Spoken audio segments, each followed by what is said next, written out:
La situation en Haïti est grave. La crise qu'elle traverse, elle est multidimensionnelle. Elle est politique, elle est économique, elle est humanitaire. Elle est comparable à ce que vivent la Syrie, l'Afghanistan et l'Ukraine. La population souffre. Il y a plus de 160 000 déplacés à l'intérieur d'Haïti.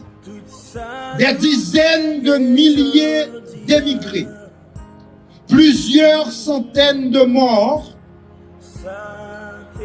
et de kidnappings par mois, des viols à répétition de fillettes, de jeunes femmes et autres, des rançonnements.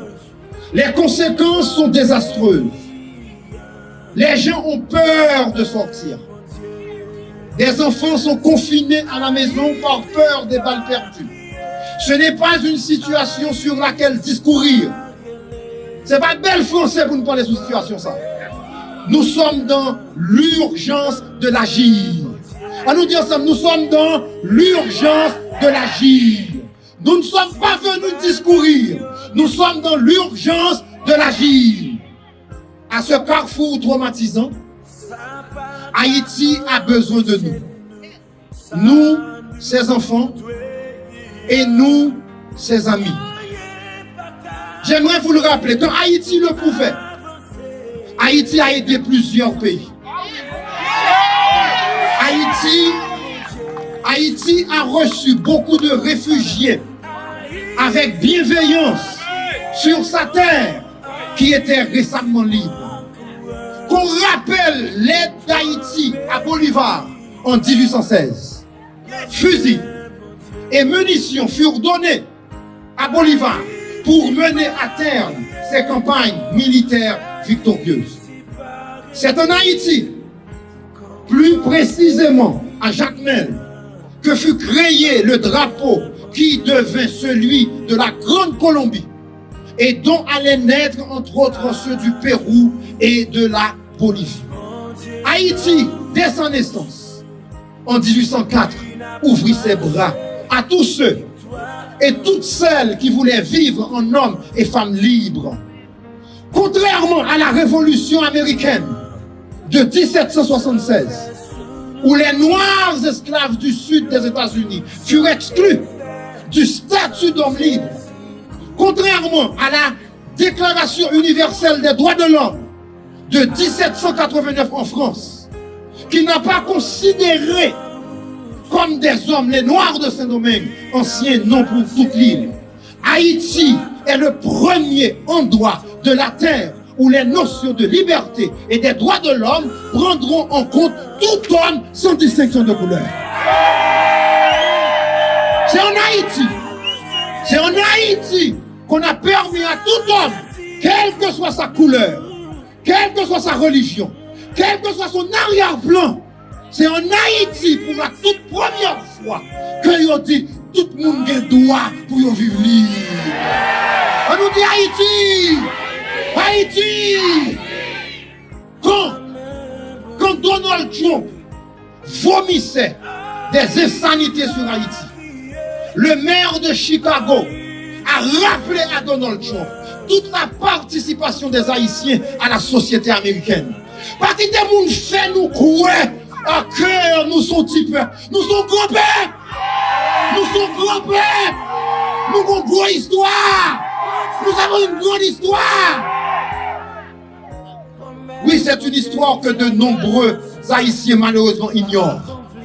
Lors de la guerre de l'indépendance américaine, des gens venant d'Haïti sont morts pour défendre les États-Unis. Il y a même une statue qui a été érigée en leur mémoire. Donc il y a des faits comme ça qui sont complètement, mais volontairement ignorés. La ville de Chicago a été fondée par Jean-Baptiste Pointe du Sable, un noir mulâtre né en Haïti. Et justement, le maire de Chicago l'a rappelé dans son intervention. Et le Québec, Quand François Legault nous humilie, quand François Legault, il prend des positions qui sont avilissantes pour nos gens, il a oublié que le Québec a bénéficié de plusieurs de nos cerveaux. Pour ne citer que quelques-uns. Yvette Boni, cette haïtienne, professeure d'université, pédiatre et hématologue. Elle est celle qui a réussi, je dis bien, la première greffe de moelle osseuse chez un enfant au Québec. Notre province se réjouit de son immortel, Dany Laferrière. Mais qui a formé Dany Laferrière à l'école primaire, à l'école secondaire? Qu'ont-elle formé? Le Québec est fier de son immortel. Mais ce sont des mortels haïtiens qui ont investi dans Dany Laferrière. Un haïtien devenu québécois. L'un des fondateurs de l'UQAM est haïtien? Oui ou non? Comment le relais? Anglade, le père de Dominique.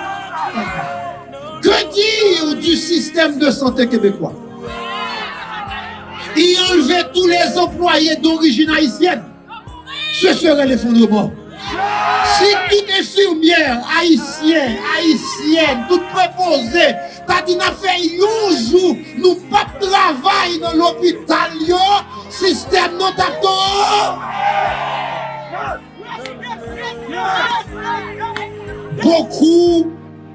Beaucoup d'intellectuels haïtiens, fuyant la dictature des Duvalier, ont été dans plusieurs pays d'Afrique pour aider les jeunes républiques dans les activités d'enseignement. Disons, Haïti a beaucoup donné. Disons-le, Haïti a beaucoup donné. Haïti a beaucoup donné. Haïti a beaucoup donné. Du peu qu'elle avait. Du peu qu'elle avait. Ce pays a fait preuve de solidarité. De solidarité avec plusieurs pays.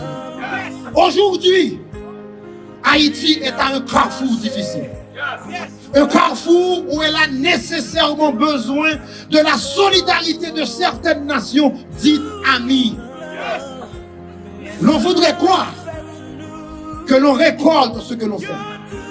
Haïti pourrait-elle récolter cette solidarité d'humanité de la part du peuple canadien? Est-ce qu'on peut récolter de la solidarité du peuple canadien? Nous avons été dans les années 60-70 dans les universités pour former les cadres du Canada. Pas d'idée au format chez tête baissée. Pendant la pandémie, nous étions dans la rue. Lorsque tout le monde était en non, c'est pour pas nous qui t'a pris la vie. C'est peut-être ça, c'est nous-mêmes plus qui devons Covid-19. Donc, il faut nous qu'il y ait dignité, nous.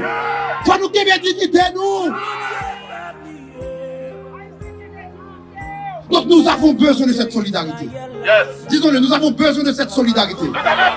Nous avons besoin de cette solidarité. Une solidarité, une solidarité qui s'enracine. Une solidarité entre nous-mêmes. Ma finir, qui te suit le discours et puis ma atterrir.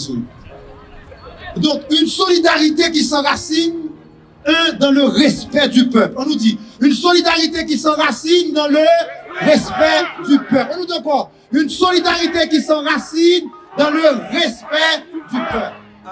Le gouvernement canadien ne peut d'aucune façon, et là, écoutez-moi bien, s'il vous plaît.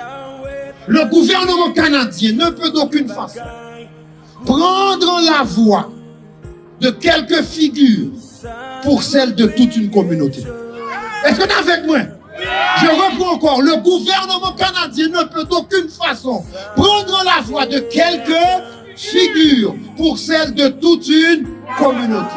La majorité silencieuse fait entendre sa voix aujourd'hui. La majorité silencieuse fait entendre sa voix aujourd'hui. et ne veut plus que son droit de parole soit confisqué. Je ne veux pas que mon droit de parole soit confisqué. On nous dit, babayonnez-nous. Babayonnez-nous. Nous voulons que le Canada, selon ses principes et valeurs démocratiques, se range du côté de la volonté du peuple et non celui de quelques amis, malheureusement plus souvent déconnectés de la réalité du peuple en Haïti. Il y a des gens qui parlent au nom d'Haïti, mais qui sont totalement déconnectés de la réalité d'Haïti. Le Canada doit se ranger. Le Canada, oui. Bon. Nous ensemble, partenaires. Bon, mon t-shirt, ok? Nous ensemble. Le Canada doit se ranger du côté du peuple et des besoins du peuple. Et non de collaborer avec des intérêts obscurs qui étouffent la voix du peuple ou qui l'instrumentalisent à leur profit. Des gens n'ont pas compris ce qui a passé en bas en Haïti. Fin janvier 2003, 30 janvier 2023, je veux dire. 30 janvier 2023, j'étais en Haïti.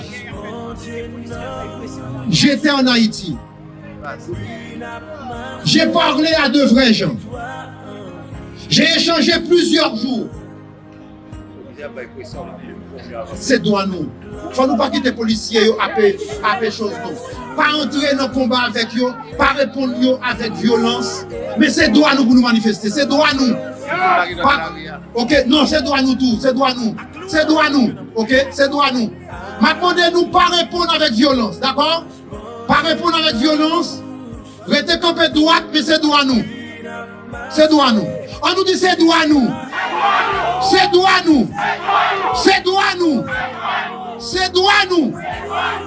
Parce que si nous pas déranger, on va attendre nous.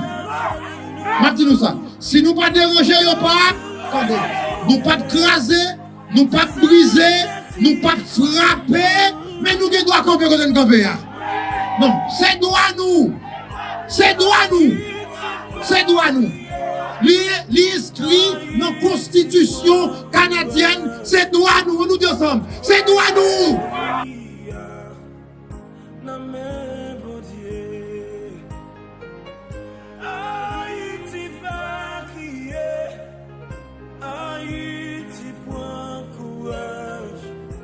Contre le pays,